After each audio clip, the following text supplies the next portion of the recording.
Hi, my name is Bill, and today I'm going to be showing you how to replace the fridge screw on your refrigerator.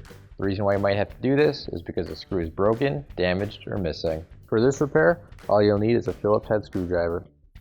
Warning: before doing any repairs, please disconnect your power source. So this is the fridge we're going to be using for our demonstration here. It's a Maytag. Keep in mind yours might be a little bit different at home than what we have here, but the same techniques should still apply. So the screw we're going to be replacing is actually on our door handle. It's underneath this piece of trim right here.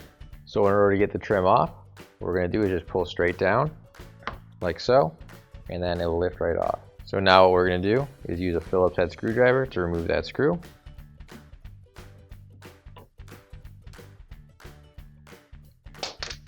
Now you can grab your new OEM replacement screw. If you don't have one already, you can find it on our online store. So now we're going to put the screw into place and screw it down nice and tight.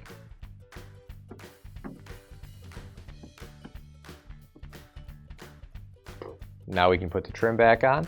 We're going to line up the two top tabs with this middle slot right here and slide it straight up and lock it into place.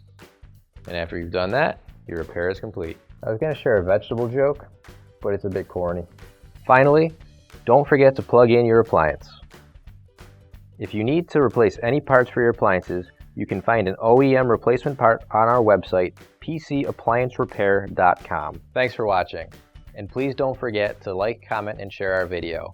Also, don't forget to subscribe to our channel. Your support helps us make more videos just like these for you to watch for free.